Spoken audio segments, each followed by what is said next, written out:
Welcome to the Henry George Daily Devotional, episode 29. We continue in Book 2, Chapter 2, Inferences from Facts. We were going through a bunch of facts about Malthus that seem to disagree with Malthusian doctrine, the doctrine that subsistence can't keep up with population. All right, we go. Besides the broad general facts I have cited, George says, there are facts of common knowledge which seem utterly inconsistent with such an overpowering tendency to multiplication.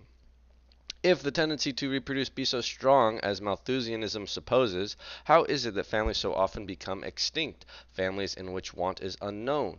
How is it, then, that when every premium is offered by hereditary titles and hereditary possessions, not alone to the principle of increase, but to the preservation of genealogical knowledge and the proving up of descent, that in such an aristocracy as that of England, so many peerages should lapse, and the House of Lords be kept up from century to century only by fresh creations? I need to brush up on my history of the aristocracy. Oh, Adobe X. For the solitary example of a family that has survived any great lapse of time, even though assured of subsistence and honor, we must go to unchangeable China. The descendants of Confucius still exist there and enjoy peculiar privileges and consideration, forming in fact the only hereditary aristocracy. On the presumption that population tends to double every 25 years, they should, in 2150, or in 2,150 years after the death of Confucius, have amounted to 859 to, we'll say that's 8 times 10 to the 3, 6, 9, 12, 15, a lot of souls. Almost infinite. Instead of any such unimaginable number, the descendants of Confucius, 2150 years after his death, in the reign of Kangyi, numbered 11,000 males, or say 22,000 souls. This is quite a discrepancy, and is the more striking. But George, isn't this is what Malthusian doctrine explains? So this isn't okay. We'll see what George is getting at here. This is quite a discrepancy, and is the more striking when it is remembered that the esteem in which this family is held on account of their ancestors, quote, the most holy ancient teacher, has prevented the operation of the positive check, while the maxims of Confucius indicate anything but the prudential check. Okay, he's saying that this family is held in such high esteem that they would always have enough subsistence to provide for them, that they should be a giant family. Um, Pretty sure Malthus could fight back against this one, but anyway. Hello, Table Cat in the chat. All right, we continue. Yet it may be said that even this increase is a great one. 22,000 persons descended from a single pair in 2150 years is far short of the Malthusian rate. Nevertheless, it is suggested of possible overcrowding. But consider, increase of descendants does not show increase of population. It could only do this when the breeding was in and in. Smith and his wife have a son and daughter who marry respectively someone else's daughter and son, and each have 2 children. Smith and his wife would thus have 4 grandchildren, but there would be in the one generation no greater number than in the other. Each child would have 4 grandparents. And supposing this process were to go on, the line of descent might constantly spread out into hundreds, thousands, and millions, but in each generation of descendants there would be no more individuals than in any previous generation of ancestors. The web of generations is like latticework, or the diagonal threads in cloth. Commencing at any point at the top, the eye follows lines which at the bottom widely diverge. But beginning at any point at the bottom, the lines diverge in the same way to the top. How many children a man may have is problematical, but that he had 2 parents is certain, and that these again had 2 parents each is also certain. Follow this geometrical progression through a few generations and see if it does not lead to quite as striking differences as Malthus' peopling of the solar systems. But from such considerations as these, let us advance to a more definite inquiry. I assert that the cases commonly cited as instances of overpopulation will not bear investigation. India, China, and Ireland furnish the strongest of these cases. In each of these countries, large numbers have perished by starvation, and large classes are reduced to abject misery or compelled to emigrate. But is this really due to overpopulation? George asks. We continue. Comparing total population with total area, India and China are far from being the most densely populated countries of the world. According to the estimates of Bem and Wagner, Messrs. Bem and Wagner, the population of India is but 132 to the square mile, and that of China 119, whereas Saxony has a population of 442 to the square mile, Belgium 441, England 442, the Netherlands 291, Italy 234, and Japan 233, with a footnote. I take these figures from the Smithsonian Report for 1873, leaving out decimals. Messrs. Bem and Wagner put the population of China at 446,500,000, though there are some who contend that it does not exceed 150 million. They put the population of Hither India at 206,225,580, giving 132.29 to the square mile. Of Ceylon, I have no idea where Ceylon is, at 2,405,297, or 97.36 to the square mile. Of Further India at 21,018,062, or 27.94 to the square mile. They estimate the population of the world at 1,377,000,000, an average of 26.64 to the square mile. All right, we're done with that footnote. There are thus in both countries large areas unused or not fully used, but even in their more densely populated districts there can be no doubt that either could maintain a much greater population and a much higher degree of comfort, for in both countries is labor applied to production in the rudest and most inefficient ways, and in both countries great natural resources are wholly neglected. This arises from no innate deficiency in the people, for the Hindu, as comparative philology has shown, is of our blood, and China possessed a high degree of civilization and the rudiments of the most important modern inventions when our ancestors were wandering savages. It arises from which the social organization has in both countries taken, which has shackled productive power and robbed industry of its reward. In India, from time immemorial, the working classes have been ground down by exactions and oppressions into a condition of helpless and hopeless degradation. For ages and ages, the cultivator of the soil has esteemed himself happy if of his produce the extortion of the strong hand left him enough to support life and furnish seed. Capital could nowhere be safely accumulated or to any considerable extent be used to assist production. All wealth that could be wrung from the people was in the possession of princes who were little better than robber chiefs quartered on the country, or in that of their farmers or favorites, and was quartered on the country, or in that of their farmers or favorites, and was wasted in useless or worse than useless luxury, while religion, sunken into an elaborate and terrible superstition, tyrannized over the mind as physical force did over the bodies of men. Under these conditions, the only arts that could advance were those that ministered to the ostentation and luxury of the great. The elephants of the Rajah blazed with gold of exquisite workmanship, and the umbrellas that symbolized his regal power glittered with gems. But the plough of the ryot was only a sharpened stick.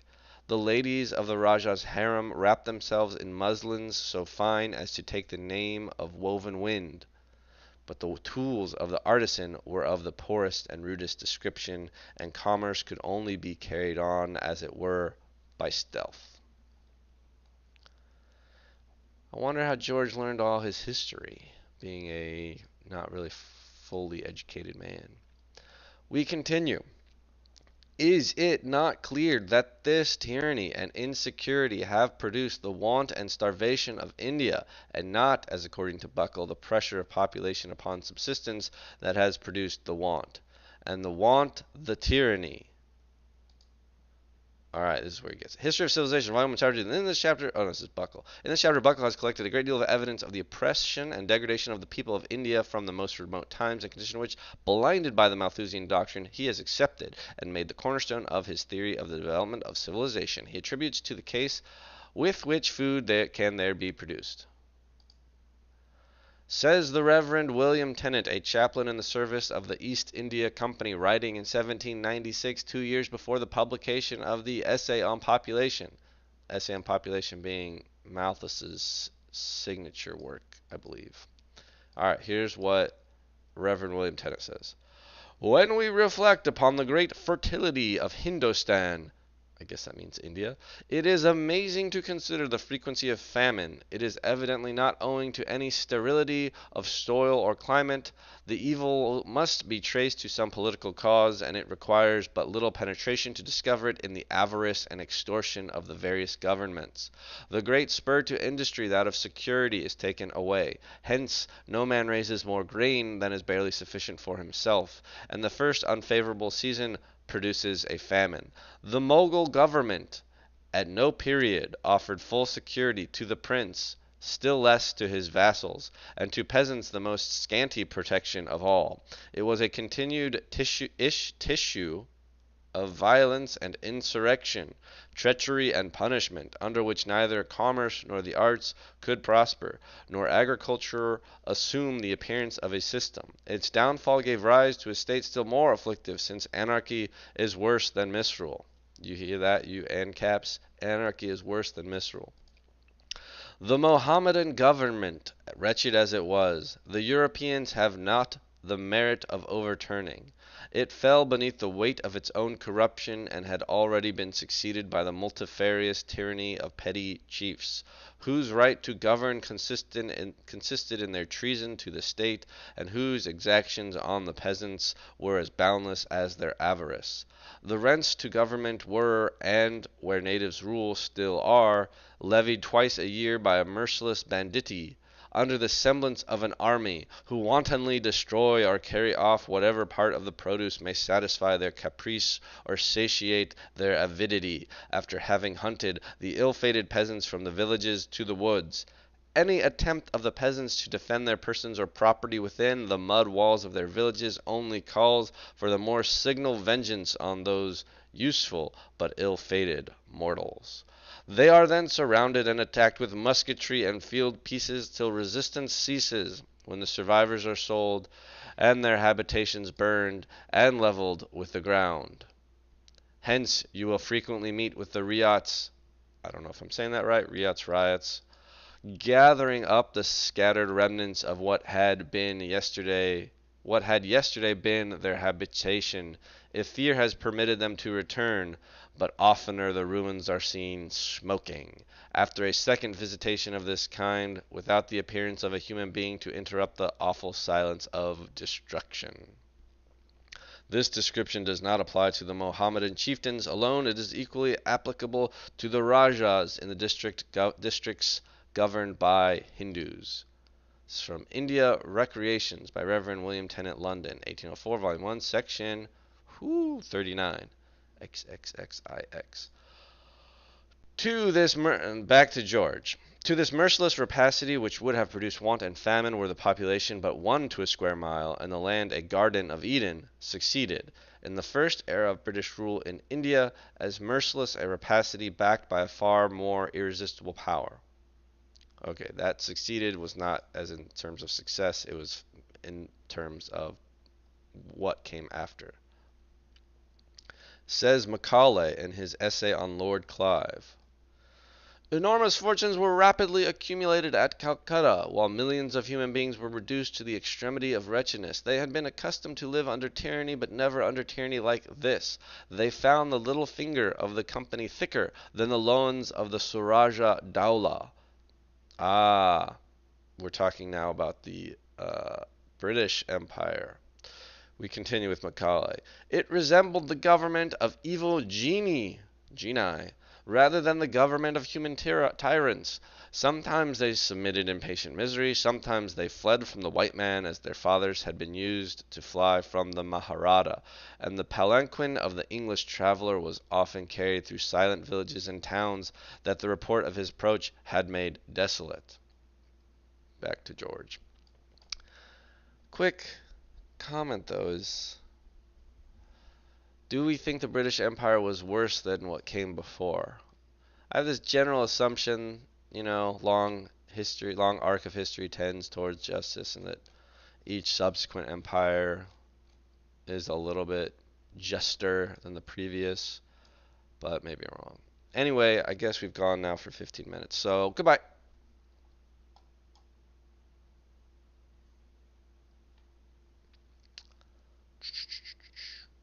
This is where we left off.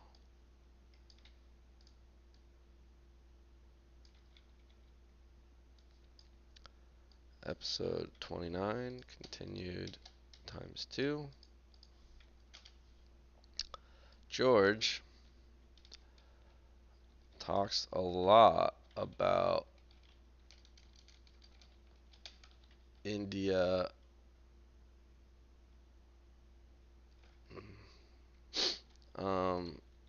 Confucius's family, how the math of grandparents and Indian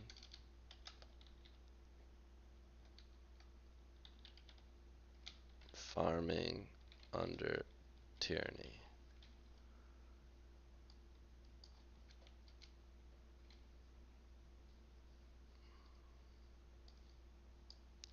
Bum bum bum bum bum. VLC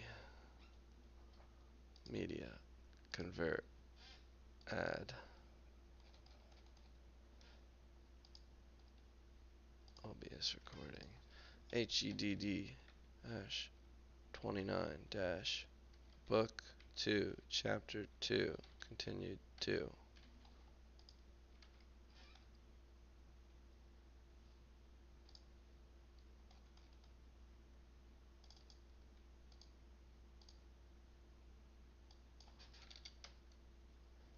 Start. Okay.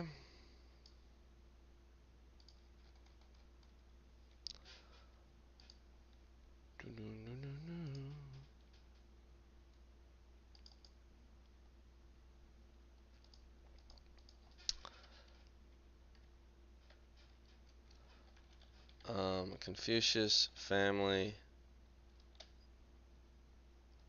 hasn't followed Malthus's family.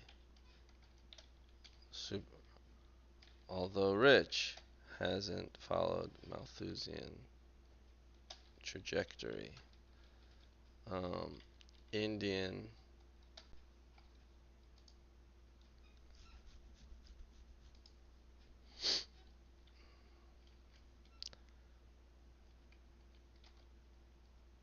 Indian farmers only farm enough to live because it gets stolen.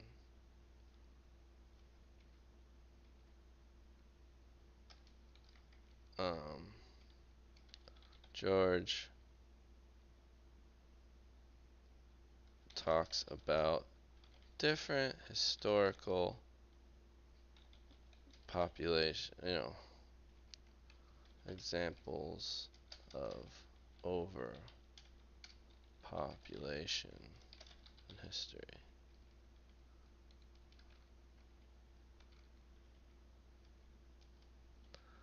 The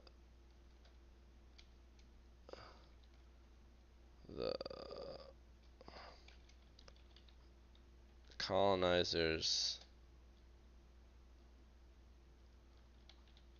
oppressive, maybe more than what they supplanted.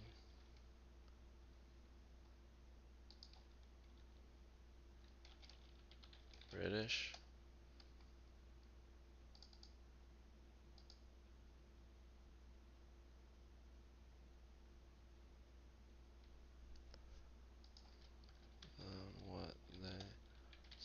implemented.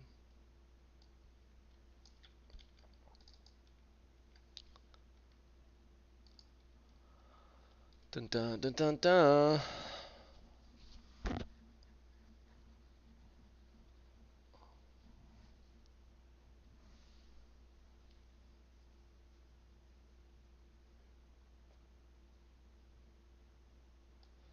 Let me just make this smaller.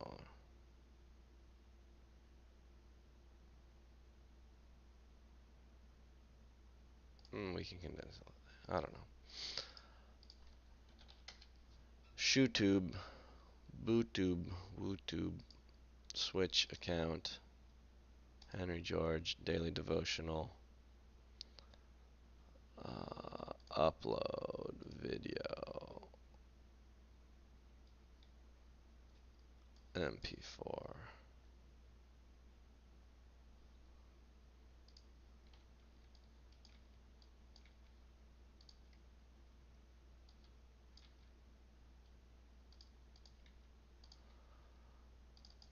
Boom, boom, boom, boom, boom. Not made for kids.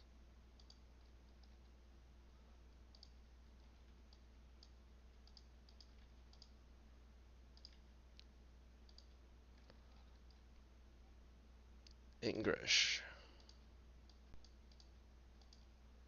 April 4. Cerritos. Non-profit and activism. Next, next, next. Public. Go. Close. Very good. Spotify for podcasters.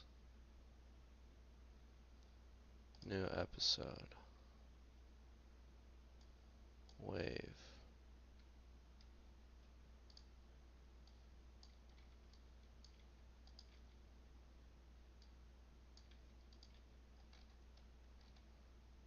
Now. No. No. Episode 29. Next. No poll. Where's that? Preview. Preview always slows me down. Twitter. The devotionals will continue until morale is more devoted. No. Today's devotional takes us to India and China.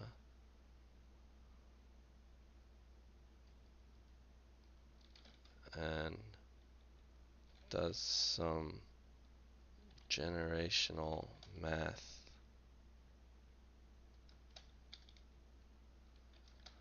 Very exciting.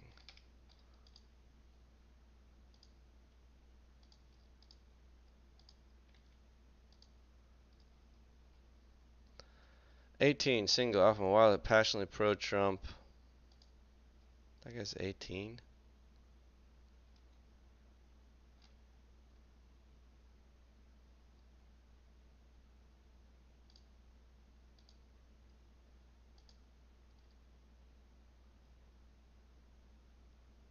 I love Jesus Christ, woman, they can't have me.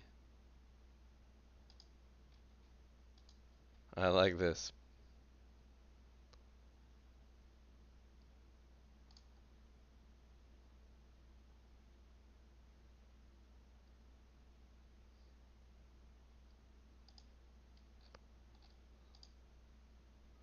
Nothing about doing so, but you may be wearing a woman's jacket as this fasting is crossing from.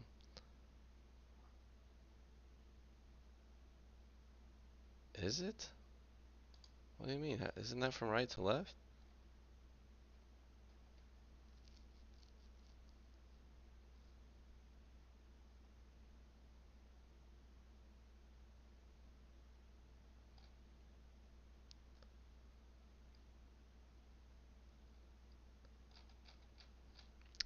The fastening is crossing from left to right. What does that mean?